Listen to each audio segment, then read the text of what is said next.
If I had opened my apartment door that night, I don't think I would be alive today. And the worst part? I still don't know if the people outside my door were even human. Winter, 2025. Chicago was freezing. Snow covered the streets every night, and the cold wind screamed between the buildings like something alive. In the middle of downtown stood my apartment building, Blackstone Heights, a huge 47-floor luxury high-rise made of glass and steel. During the day, it looked beautiful and modern, but at night, it felt dead. The hallways were always silent. The motion lights turned on and off by themselves. Security cameras watched every corner, and nobody talked to each other. Everyone stayed locked inside their own apartments like ghosts. I lived alone on the 11th floor, apartment 1104. I worked from home as a data analyst for a cybersecurity company. Funny, right? I spent all day protecting company systems from hackers, while someone was secretly watching me. I almost never left my apartment. Food, delivery apps. Groceries, delivery apps. Medicine, delivery apps. Sometimes I stayed inside for weeks. And maybe that's why they chose me, because lonely people are easy targets. The first strange thing happened in early November. I ordered a burger around 1 a.m. When the food arrived, I noticed something weird. There was a tiny round hole in the plastic bag, perfectly round, like someone pushed a thick needle through it. At first, I ignored it, but then it happened again, and again. Soon, every late-night order had the same hole. Even sealed grocery items, milk cartons, canned soup, everything. The holes were always perfect, always clean, always in the center. That's when I started feeling nervous, because it didn't look random anymore. It looked intentional, like someone was checking what was inside, or maybe putting something inside. Then came November 12th, the night everything changed. A snowstorm was hitting the city. The windows shook from the wind. At 2:17 a.m., I ordered food. At exactly 2:40 a.m., my phone buzzed. "Your order has arrived." I walked to the door, but the moment my hand touched the handle, I froze. Someone was still outside. I could hear breathing, slow, heavy, wet, like a sick person struggling to breathe. Then came another sound. Scrape. Something rubbing against my wooden door, slowly, very slowly. I held my breath and looked through the peephole. The hallway was dark. Only the red emergency light at the end of the corridor glowed softly.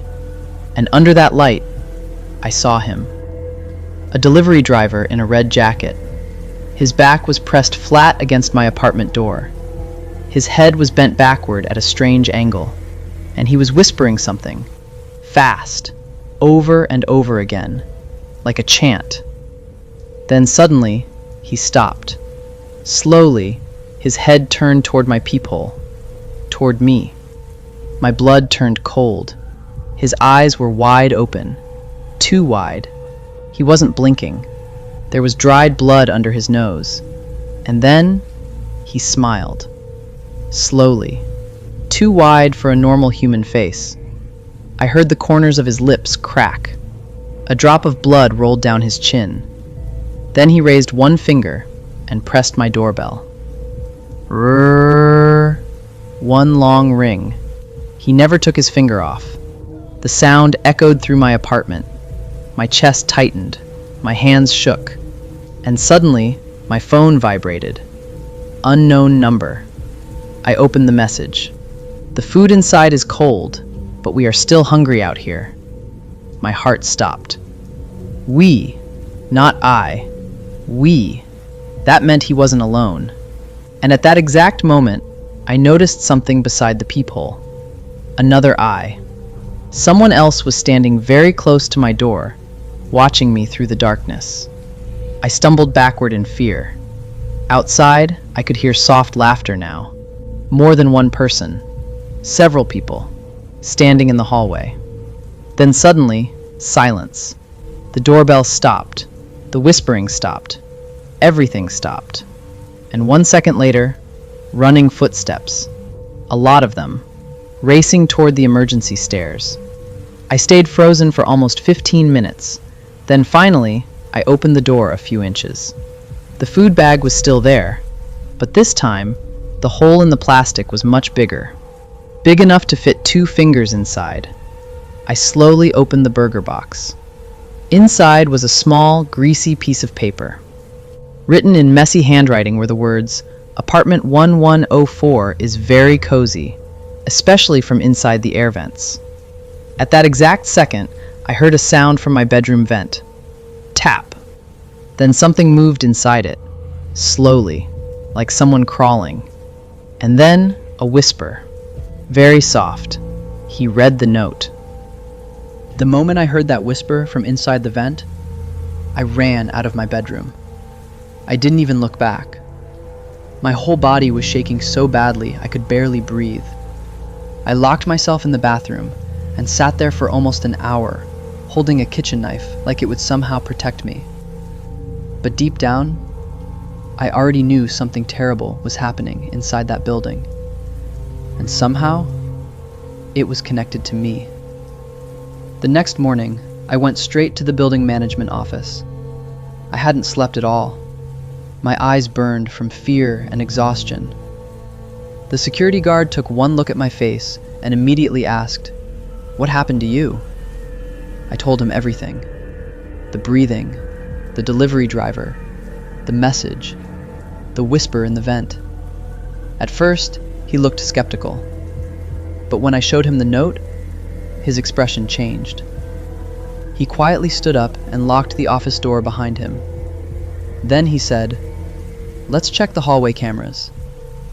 We rolled back the security footage to 2:38 a.m. The video showed the elevator opening on the 11th floor. A normal-looking delivery driver stepped out carrying my food. Nothing strange. He walked calmly to my apartment, placed the bag down, and turned around to leave. Then, something happened. The apartment directly across from mine, apartment 1105, slowly opened. I felt cold all over, because I knew who lived there. An old man, very old, bedridden. I had never seen him outside his apartment once, but the person who stepped out of 1105 wasn't the old man. It was a huge man wearing dirty medical scrubs. His clothes looked stained, almost black in some places. He moved unnaturally fast. Before the delivery driver could react, the man grabbed him by the throat. Hard. The driver's body slammed against the hallway wall. Then, the giant man dragged him inside apartment 1105. The door shut. Everything happened in less than 3 seconds. I couldn't breathe. The security guard beside me looked pale. We stared silently at the screen. Then, 2 minutes later, the apartment door opened again, and my stomach dropped. The huge man stepped out wearing the delivery driver's red jacket. Not only the jacket, he was also carrying the driver's phone. He walked slowly toward my apartment door. Then, he pressed his back flat against it, exactly like I had seen through the peephole. The same posture, the same twisted head, the same horrible smile. And then, he looked directly into the camera, as if he knew we were watching. The footage suddenly glitched. The screen filled with static for 2 seconds. And when the video returned, he was gone. Just gone. The hallway was empty. The security guard whispered, "What the hell?" Then he paused the footage.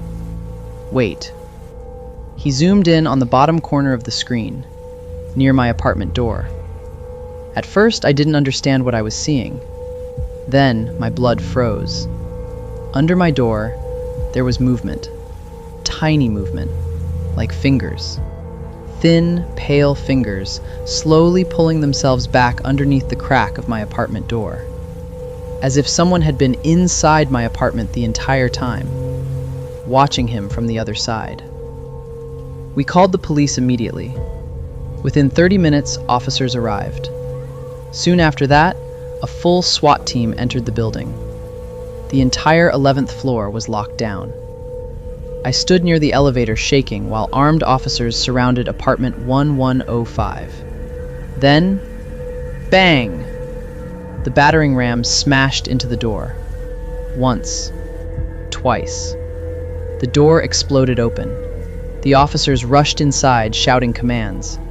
Then, suddenly, everything went silent. No gunshots. No yelling. Nothing. One officer slowly stepped back into the hallway. Even through his helmet, I could see fear on his face. He looked sick. A few minutes later, detectives brought me downstairs for questioning. But before we left, I looked once toward the open doorway of apartment 1105. And I wish I hadn't.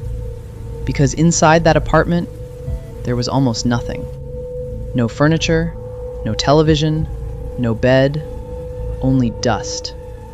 Thick layers of dust covering the floor like nobody had lived there in years. Except for one thing. In the middle of the living room sat a metal chair facing the wall. And on that wall were hundreds of photos. Photos of me. Sleeping, working, eating, even changing clothes. Some were zoomed in from impossible angles, like the pictures had been taken from inside my apartment. One photo showed me asleep in bed, and standing in the dark corner behind me was a blurry human figure watching me. I had never noticed it before. My legs almost gave out. Then one detective quietly said, "We found the apartment owner." I turned toward him. He looked disturbed. The old man was dead. Dead for weeks. The police found the old man's body in the bathtub. He had been covered in thick layers of industrial salt, like someone was trying to preserve him. The smell inside apartment 1105 was horrible. Rotten. Wet. Sweet in the worst possible way. But that wasn't the most terrifying thing they found. Not even close. Behind one of the living room walls, the police discovered a hidden room, a surveillance room. Inside were dozens of small monitors glowing in the dark. Every screen showed different parts of my apartment. My bedroom, my kitchen, my bathroom, even the inside of my closet. Tiny wireless cameras had been hidden inside the air vents for months, maybe longer. They knew everything about me. When I slept, what I ate, what websites I visited, what time I showered, even what side of the bed I slept on. One detective looked at me and quietly asked, "Has anyone else had access to your apartment?" I slowly shook my head. No. Then another officer called everyone over. He had found something inside the vent system, a narrow tunnel, hidden behind the walls between my apartment and 1105, just wide enough for a thin person to crawl through. I felt sick. That meant someone could have been inside my apartment whenever they wanted, while I was asleep, while I was showering, maybe even while I was sitting only a few feet away, watching me silently from inside the walls. The FBI became involved that same night. They asked me hundreds of questions. Did I notice strange people following me? Did anyone contact me online? Did I use dating apps? Did I live alone? One FBI agent finally told me something that made my blood run cold. You're probably not their first target. He believed the people in apartment 1105 were part of an organized dark web group. They searched for isolated people living alone in big cities. People nobody would immediately notice missing. People exactly like me. I couldn't stay there anymore. I packed one small duffel bag, laptop, phone charger, wallet, a few clothes. I left everything else behind. Furniture, photos, my entire life. I checked into a cheap motel outside the city using a fake name. The room smelled like cigarettes and old carpet. but I didn't care. I just wanted to feel safe again. For the first time in days, I thought maybe it was finally over. Maybe the police had stopped them. Maybe I could breathe again. I was wrong. On the fourth night at the motel, I was sitting on the bed reading news updates about the case. The media barely mentioned it. Only one small article appeared online. Missing delivery driver found dead in sewer system. That was it. No details, no suspects, nothing. At exactly 1:15 a.m., my phone buzzed. The sound made my entire body freeze. Uber Eats. Your driver is on the way. I stared at the screen in horror. I hadn't opened the app since the night of the incident. I definitely hadn't ordered food. My hands shook as I opened the app. There was an active delivery on my account. Someone had hacked it. And the delivery address was the motel. My motel. My exact room number. My chest tightened so hard it hurt. Then I noticed something. The light under my motel door disappeared. A shadow was standing outside, completely still. No footsteps, no sound, just there, waiting. I slowly backed away from the door. Then, skirt! A piece of paper slid underneath the door. I stared at it for several seconds before finally picking it up. It was a printed photo, a screenshot of my own phone screen taken from one of the hidden cameras inside my old apartment. And written across the picture in thick red ink were the words, "Changing hotels doesn't change your habits. Open the door. We brought dinner." At that exact moment, 3 slow knocks hit the door. Knock, knock, knock. Then silence. I couldn't move. I couldn't breathe. And then, very softly, I heard the same wet breathing from the hallway, right outside my room. The breathing grew closer to the door. Closer, closer. Then a whisper came through the crack beneath it. "We can still see you." I grabbed the motel phone and called 911. But before the operator could answer, the whisper returned. This time, louder and smiling. Too late. Then suddenly, the doorknob began to turn. Once, twice, then stopped.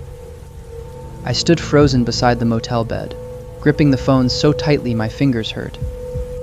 Outside the door, I could still hear breathing. Wet, heavy, like an animal waiting for permission to enter. The 911 operator finally answered. 911, what's your emergency? But before I could speak, the breathing stopped. Complete silence. Then, a soft laugh.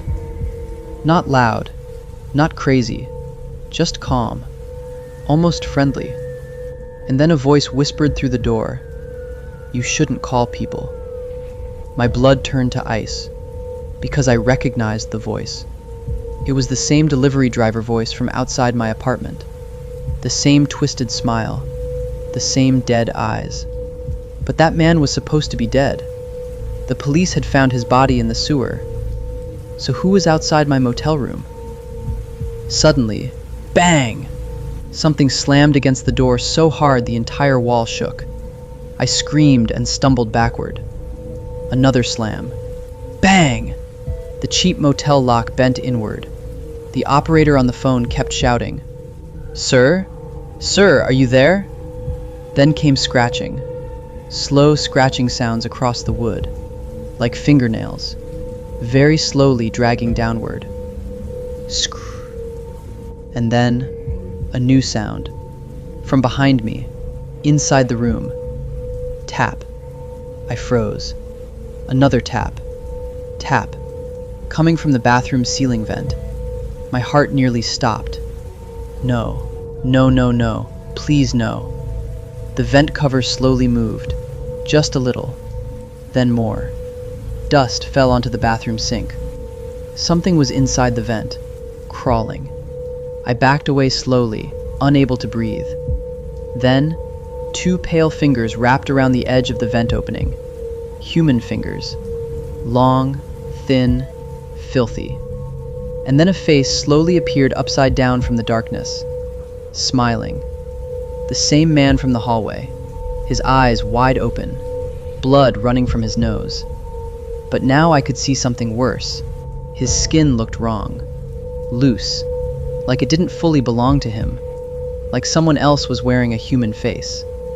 The thing smiled wider, its jaw cracked loudly, too wide, much too wide. Then it whispered, "We found another room." The motel door exploded inward at that exact moment. 3 figures rushed inside wearing delivery jackets. I ran, pure instinct.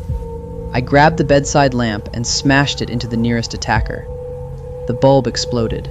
Glass flew everywhere. The man barely reacted. He just tilted his head strangely and smiled at me. That's when I realized something horrifying. None of them were blinking. Not once. I locked myself inside the bathroom. The vent above me rattled violently. The thing inside was trying to force itself through. I could hear the others outside laughing softly while they pushed against the bathroom door.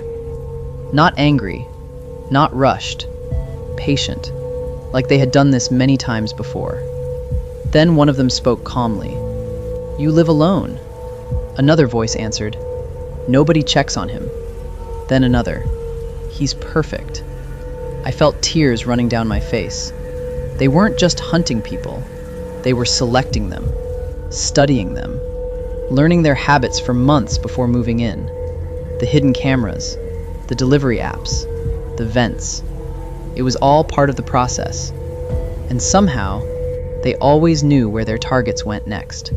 The vent above me suddenly burst open. A hand shot out and grabbed my shoulder. I screamed and slammed the mirror into its face. The thing hissed. Not screamed. Hissed. Like an animal. I kicked the bathroom door open and ran outside barefoot into the freezing night. Snow covered the parking lot. I could hear footsteps behind me. Fast. Too fast. I jumped into my car and locked the doors. My hands shook violently as I started the engine. Then I looked up. One of them was standing under the motel light, still smiling, still staring.